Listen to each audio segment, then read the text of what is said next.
우리 어린 시절로 잠깐 돌아가 볼까요? 옛날에 저를 포함해서 여러분들의 세대에 놀았을 때 항상 존재하던 문화가 한 가지가 있었어요. 깍두기 문화. 지금은 찾기 어렵습니다. 혹시나 모르시는 분들이 있을까봐 말씀드리면 기존 아이들끼리 사회성을 형성하면서 일정 놀이를 하고 있는데 함께 놀기 위한 조건이 조금 미달한 아이들이 있어요. 그런 아이들한테 여러 가지 혜택을 주면서 그 놀이에 같이 참여하게끔 하는 겁니다. 그걸 깍두기라고 해요. 예를 들어 어른땡이라고 한다면 깍두기는 술래에게 잡혀도 술래가 되지 않는다든가, 피구를 한다고 하면 공에 맞아도 아웃이 되지 않는다고 한다든가, 이런 식으로 말이죠. 다른 생각이 있으시면 의견을 남겨주셔도 됩니다.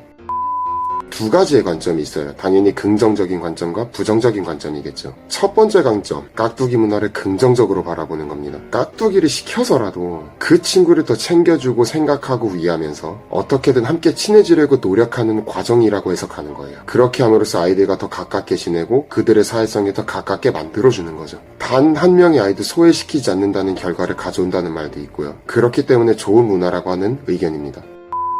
두 번째 관점은 부정적으로 바라보는 건데, 관점의 포인트는 차별이에요. 사실 두 번째 관점이 시간이 지남에 따라서 좀 많이 부각이 됐던 것 같아요. 그래서 사라진 것도 존재할 것이고요. 누군가는 정상적으로 참여하지만 깍두기들은 정상적으로 참여하는 게 어쨌든 아닌 거죠. 그래서 차별이라고 하는 겁니다. 마찬가지로 일리가 있는 말이죠.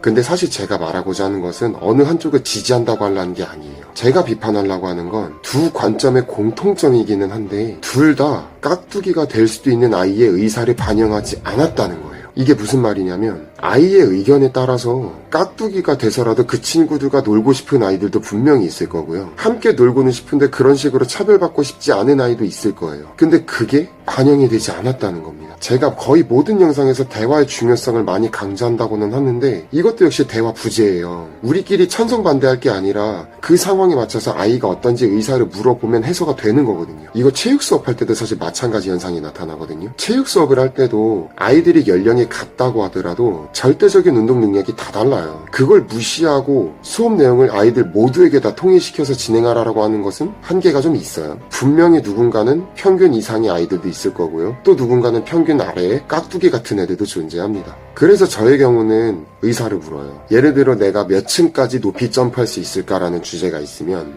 아이들 차례가 될 때마다 한 명씩 물어봅니다. 몇 개씩 쌓아줄까? 몇 개까지 뛰어볼래? 그러면 아이들이 1층부터 6층까지 다양한 의견이 나옵니다. 물론 해보니까 안 돼서 좀 낮춰주세요 하는 애들도 있고요. 해보니까 너무 낮으니까 다음번엔 좀 높여보면 안 될까요? 하는 애들도 있어요. 그러면 흔쾌히 바꿔줍니다. 당연한 거죠. 그렇게 아이들이 저한테 자신의 생각을 솔직하게 표현한 것을 연습시키는 것과 동시에 성공시켜서 아이들의 자신감을 상승시키는 거죠. 이게 제 실제 목적입니다. 근데 이렇게 해도 원에서 컴플레인이 들어와요. 놀랍게도 말이죠.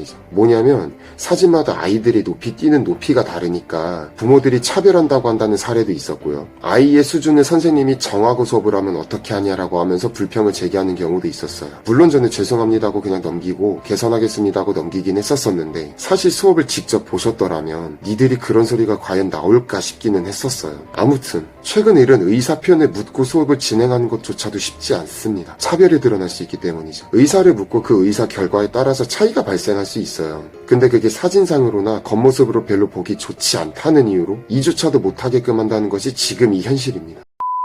여러분, 지금이 이런 사회입니다. 보여주는 것에 예민합니다. 아이들이 어쩔 수 없이 드러내는 수준 차이를 극복하기 위해서 대안책을 강구해도 컴플레인이 들어오더라고요. 앞으로 이걸 어떻게 헤쳐나가야 되는지는 제 고민이겠지만 부모님들 같은 경우는 이런 깍두기 같은 문화에 찬성을 하든 반대를 하시든 간에 그 전에 생각해 보셔야 되는 게 아까도 말씀드렸지만 내 아이는 어떤가 한번 물어봐 주세요. 부모님들이 보기에는 좋지 않을 수도 있어요, 물론. 그런데 아이가 그렇게 노는 것이 좋다라고 의사 표현을 명확하게 한다면 존중해 주시고요. 그렇게 존중할 때마다 아이들의 사회성은 그만큼 발전하는 겁니다. 어른들끼리 이래서 된다 안 된다 규정하는 것부터 일단 잘못된 거예요, 사실 알고 보면. 아이들 놀이 문화랑 사회성 문화를 어른들이 인위적으로 정한다기보다 아이들의 의사를 많이 묻고 아이들이 스스로 표현하면서 그런 놀이 문화를 만들어가는 과정이 많았으면 좋겠다라는 생각을 많이 합니다. 하지만 현실을 보면은 우리나라는 아직 멀었습니다.